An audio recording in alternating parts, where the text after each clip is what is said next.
आप देख रहे हैं देश का सबसे भरोसेमंद चैनल यानी नेशन।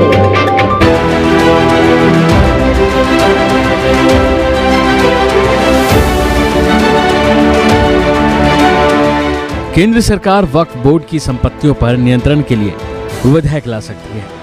इस खबर को लेकर देश में चारों ओर हंगामा मचा हुआ है। तमाम नेताओं के बयान सामने आ रहे हैं, लेकिन उन बयानों को सुनने और देखने से पहले हमको ये समझना होगा कि आखिर वक्फ बोर्ड है क्या, और जिस मुद्दे को लेकर हंगामा मच रहा है उसकी संपत्ति को लेकर, तो आखिर उसके पास कितनी संपत्ति है और वक्फ बोर्ड काम कैसे करता है। आइए जानते हैं एक एक करके इसके बारे में सब। सबसे पहले तो आपको बताते हैं कि आखिर ये वक्फ बोर्ड है क्या। वक्फ अरबी भाषा का वकूफा शब्द से बना है, जिसका मतलब होता है ठहरना। इसका मतलब उन संपत्तियों से है जो इस्लामी कानून के तहत विशेष रूप से धार्मिक या धर्मार्थ उद्देश्यों के लिए समर्पित है। इस्लाम में ये एक तरह का धर्मार्थ बंदोबस्त है। वक्फ उस जायदाद को कहते हैं जो इस्लाम को मानने वाले दान करते हैं। ये चल अचल दोनों तरह की हो सकती है। ये संपत्ति वक्फ बोर्ड के तहत आती है। जैसे ही संबंधित संपत्ति का स्वामित्व बदलता है तो ये माना जाता है कि ये संपत्ति मालिक से अब अल्लाह को ट्रांसफर हो गई है। इसके साथ यह परिवर्तनीय हो जाती है, यानी कि अब इसमें कोई बदलाव नहीं होगा। बात करें वर्तमान समय की तो वक्फ बोर्ड के पास करीब 9,40,000 एकड़ में फैली करीब 8,72,321 अचल संपत्तियां हैं और चल संपत्ति 16,713 है, जिनकी अनुमानित कीमत 1.2 लाख करोड़ रुपए बताई जा रही है।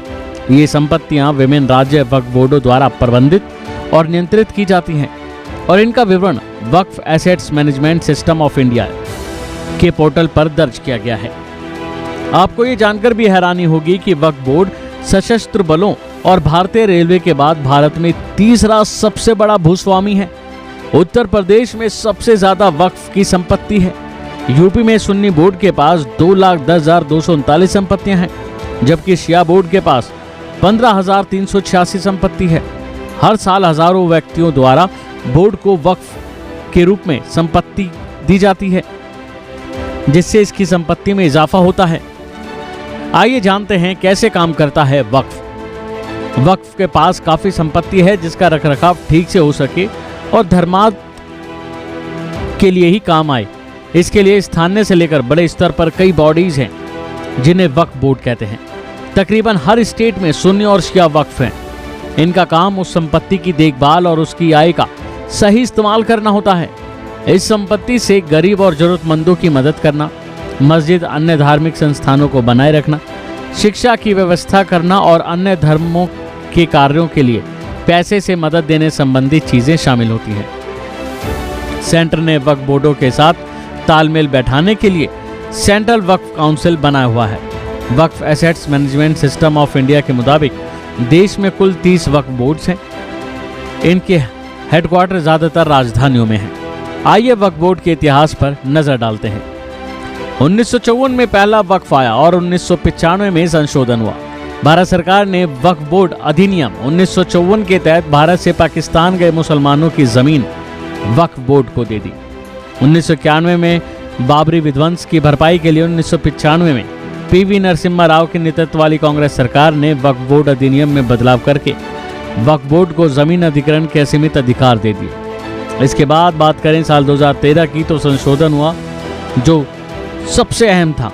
अप्रभावी होने के कारण इसकी कटु आलोचना भी हुई, जिसकी वजह से अतिक्रमण, कुप्रबंधन, स्वामित्व से जुड़े विवाद और पंजीकरण और सर्वेक्षण में देरी जैसी गंभीर परेशानियां सामने आने लगी।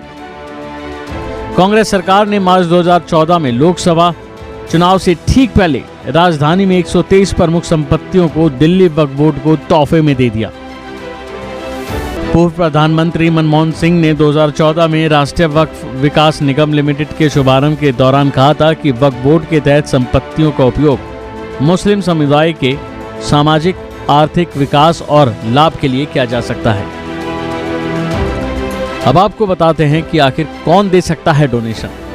अगर इसके डोनेशन की बात करें तो डोनेशन कोई भी वयस्क मुस्लिम व्यक्ति अपने नाम की प्रॉपर्टी वक्फ के नाम कर सकता है। वैसे वक्फ एक स्वैच्छिक कार्रवाई है जिसके लिए कोई जबरदस्ती नहीं है। इस्लाम में दान धर्म के लिए एक और टर्म प्रचलित है जिसे ज़कात कहते हैं। आमदनी से पूरे साल में जो बचत होती है उसका 2.5% हिस्सा किसी ज़रूरतमंद को दिया जाता है, जिसे ज़कात कहते हैं, जो कि हर मुस्लिम के लिए अनिवार्य होती है। जाहिर है कि आप समझ गए होंगे कि आखिर ये वक्फ क्या होता है। तो वहीं इस पर क्या कहा इससे जुड़े लोगों ने, ये भी सुनिए। देखिए, पहली बात तो ये है कि मैं ये समझता हूँ कि जो वक्फ के अंदर जो अमेंडमेंट हो रहा है, कल कैबिनेट की बैठक हुई है और अब कल संसद में इस पर प्रस्ताव आना है। अमेंडमेंट एक प्रक्रिया है जो समय समय पर होती रहती है। हर एक्ट में संशोधन हुआ है। ये कोई नई बात नहीं है कि वक्फ एक्ट में ही संशोधन हो रहा है।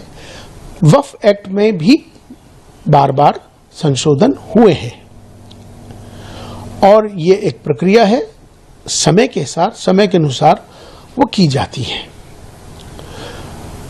हाँ, इतना जरूर है कि वक्फ की जो मर्यादा है, जो लोग वक्फ करते हैं, दान करते हैं, चूंकि वक्फ माने जो दान किया हुआ है ईश्वर के नाम, जिसने जिस भाव से उसको दान किया है, उस जमीन को या किसी भी चीज को जो वक्फ हो जाती है, उसका भी ख्याल हमें रखना चाहिए कि उसकी वक्फ की जो मर्यादा है उसमें किसी तरह से भी उसको कोई नुकसान न पहुंचे, इसका भी ख्याल रखना जरूरी है।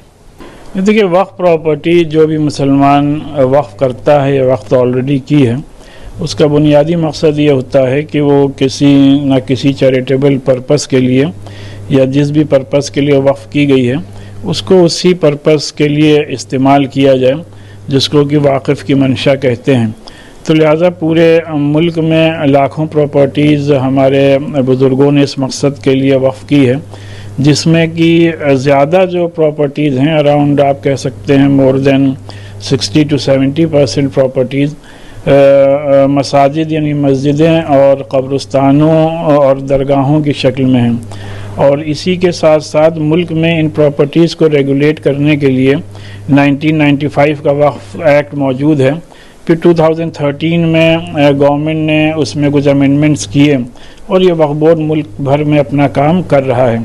और जाहिर सी बात है, इसमें ज़रूरत इस बात की है कि जिन प्रॉपर्टीज़ पे, वक्फ प्रॉपर्टीज़ पे जो इंक्रोचमेंट है, उन इंक्रोचमेंट्स को तर हकीकत हटाना चाहिए। और दूसरी बात यह कि जिन प्रॉपर्टीज़, वक्फ की प्रॉपर्टीज़ पे गवर्नमेंट बिल्डिंग्स बनी हैं, तो हम लोग एक ज़माने से मुख्तलिफ़ हुकूमतों से डिमांड करते आ रहे हैं कि उसका अगर हटाना मुमकिन ना हो तो उसका रेंट गवर्नमेंट मार्केट रेट के हिसाब से वक्फ बोर्ड को दे, जिससे वक्फ बोर्ड के मसाइल हल हों। बहरहाल अभी गवर्नमेंट क्या इसमें अमेंडमेंट लाने जा रही है, इस बात को तो इल्म नहीं है, लेकिन जाहिर सी बात है हम नहीं समझते कि इसमें किसी किस्म के कोई अमेंडमेंट की ज़रूरत थी। ऑलरेडी वक्फ बोर्ड्स पूरे मुल्क में अपना काम कर रहे हैं।